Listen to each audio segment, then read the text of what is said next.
আসসালামু আলাইকুম সম্মানিত ভিউয়ার্স। আজকে আমি বরাবরের মতো ফ্রেজাল ভার্ব সিরিজের 3 নম্বর লেকচার শুরু করলাম। লেকচার হলো অ্যাটেন্ড টু দিয়ে শুরু। এখানে একটা কথা বলে রাখা ভালো, আমি আসলে গতানুগতিক কোনো কন্টেন্ট যে দিব পূর্ব প্রিপারেশন এই ধরনের কোনো কিছু না। আসলে আমি নিয়মিত দিয়ে যাব, মানে কাজের ফাঁকে ফাঁকে আমি দেই, এই জন্য এটা আমার এভাবে আমার কোনো প্রিপারেশন থাকে না। যদি কোনো ভুলভ্রান্তি হয়ে থাকে আপনারা ক্ষমার দৃষ্টিতে দেখবেন। যাই হোক, আমি এখানে অনেকগুলা এক্সাম্পল আছে যেগুলোর বাংলাটা ট্রান্সলেট করতেছি না, কারণ সময় স্বল্পতার কারণে, বাট আমি বলে যাব। তাই কথা না বলে শুরু করা যাক।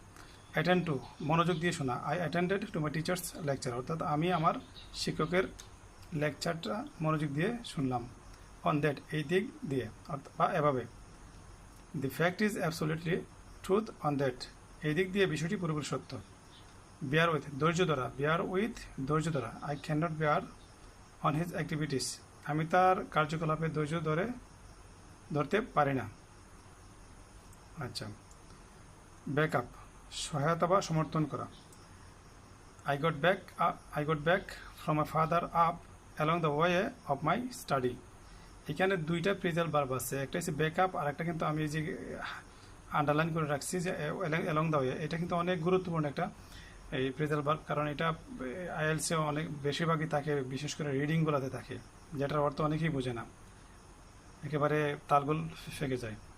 বিষয়টা হলো I got back from my father, মানে আমি আমার বাবার কাছ থেকে সমর্থন পেয়েছিলাম। Along the way of my study, অর্থাৎ আমার পড়ালেখার সময়কালগুলোতে, অর্থাৎ এখানে যে পড়ালেখা যতদিন যাবত আমি করছি, 10 বছর হতে পারে, 5 বছর হতে পারে, এখানে অ্যালং দ্য ওয়ে একটা বোঝায় একটা পার্টিকুলার টাইমকে নির্দেশ করে, ডিউরিং এ পার্টিকুলার টাইম।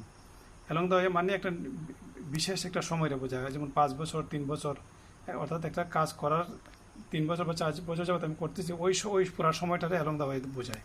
তাহলে কি দাঁড়ালো? I got back from my father's up along the way of my study, অর্থাৎ আমার পড়ালেখার সময়কালগুলোতে আমি আমার বাবার কাছ থেকে সমর্থন পেয়েছিলাম।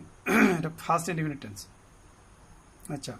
নাম্বার 5, ব্যাঙ্ক অন, নির্ভর করা, অর্থাৎ ডিপেন্ড অন আমরা বলি না, ডিপেন্ড অন নির্ভর করা, ব্যাঙ্ক অন নির্ভর করা, এটাই বলেছে এখানে যে students are always banks on their parents, অর্থাৎ ছাত্রছাত্রীরা সর্বদা তাদের পিতামাতার উপর নির্ভর করে।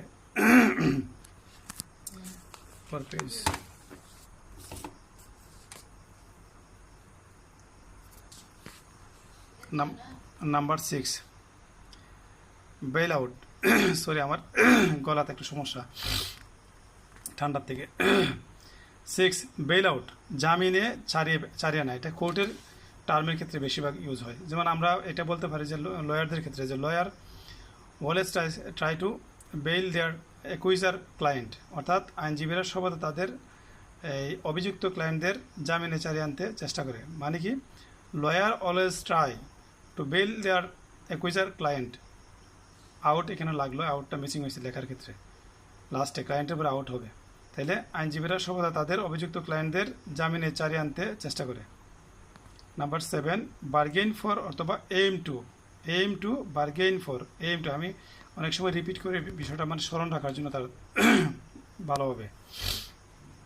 এইম টু আর বার্গেইন ফর, অর্থাৎ প্রত্যাশা করা বা কামনা করা। Sorry, I always bargain for all members to attend at the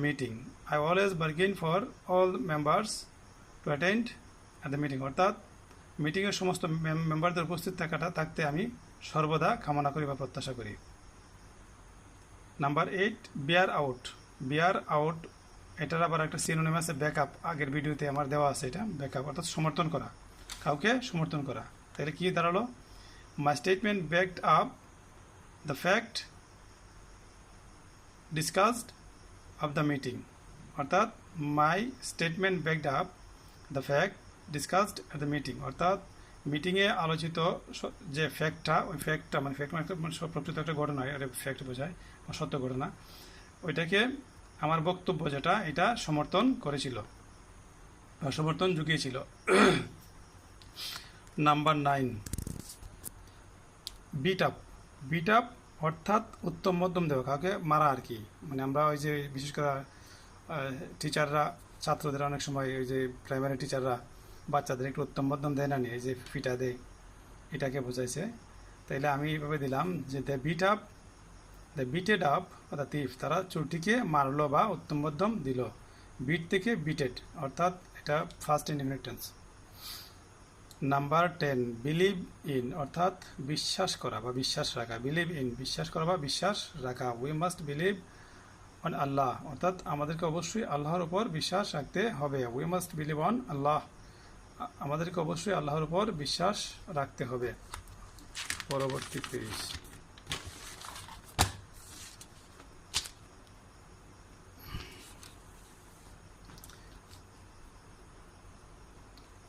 number 11টা হলো ব্লট আউট মানে মুছে ফেলা। ব্লট আউট মুছে ফেলা, তাহলে কি বলা যায় এখানে যে nobody can blot out the writing of his fate অর্থাৎ কোনো মানুষই বা কোনো ব্যক্তিই তার ভাগ্যের লিখনকে মুছতে পারে না। Nobody can blot out the writing of his fate অর্থাৎ কোনো ব্যক্তি তার ভাগ্যের লিখনকে মুছতে পারে না। নাম্বার 12, বিলং টু অর্থাৎ অধিকারভুক্ত হওয়া বা থাকা, মানে কোনো কিছু আমার নিজের বলে থাকা বা দাবি করা, যে এটারই বলা হয় বিলং টু, মানে হ্যাভ অর্থে বোঝায় আর কি। তাইলে কি দাঁড়ালো তাহলে, this laptop belongs to me অর্থাৎ এই ল্যাপটপটি আমার বা আমার অধিকারভুক্ত। This laptop belongs to me, এই ল্যাপটপটা আমার বা আমার অধিকারভুক্ত। আমরা কই না দিস ল্যাপটপ ইজ মাইন, এই ল্যাপটপটি আমার, এভাবে বলা যায়। আসলে এই যে প্রেজাল ভার্বগুলোর ইউজ দিয়ে বাক্যের মানে স্মার্টনেসকে বাড়ানো হয়, যার কারণে প্রেজাল ভার্বগুলো ইউজ হয় বেশি।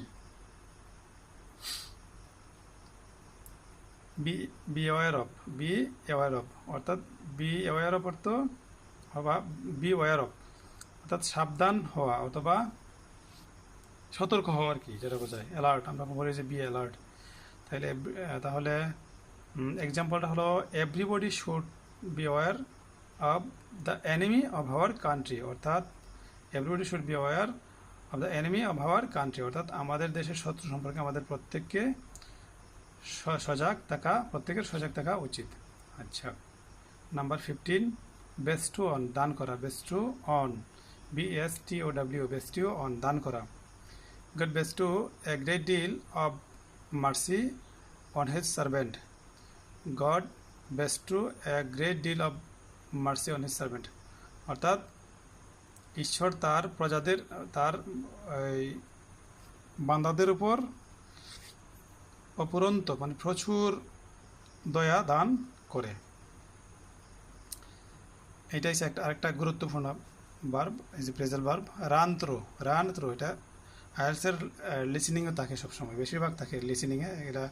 এটা ওই যে গ্যাপসের আগে বসাই দেয় রান থ্রু অর্থাৎ প্র্যাকটিস। গ্যাপসের দেখা গেল যে এমন হয় যে একটা সেন্টেন্স দিছে, এটার মধ্যে ফিলিং গ্যাপস আছে, তো গ্যাপসের আগে দেখা গেল যে দেওয়া দিল রান থ্রু, অথবা তারা ওই যে প্র্যাকটিস বসাই দিল, আর যে তারা বইলা যাবে ওইখানে রান থ্রু মারলো। তখন প্র্যাকটিসের পরে যে ওয়ার্ডটা রান থ্রু দিলে বুঝতে হবে যে প্র্যাকটিস, তা প্র্যাকটিসের পরেই কিন্তু ওইটা বসে।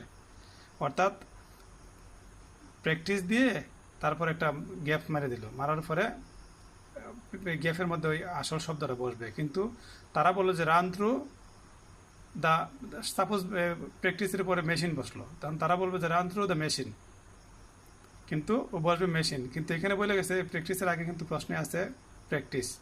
প্র্যাকটিস আর রান থ্রুর সিনোনিমটা যদি জানা যায় সেক্ষেত্রে কিন্তু এটা ইজিতেই বসানো যায়। অর্থাৎ run through a practice or rehearsal অর্থাৎ অনুশীলন বা চর্চা করা। তাহলে দেখা গেল যে the actors of drama series always have to do a complete run through. The actors of drama series always have to do a complete run through অর্থাৎ বড় বড় নাট্য সিরিজের অভিনেতাদের সব সময় বা সর্বদা একটা পূর্ণাঙ্গ অনুশীলন করতে হয়।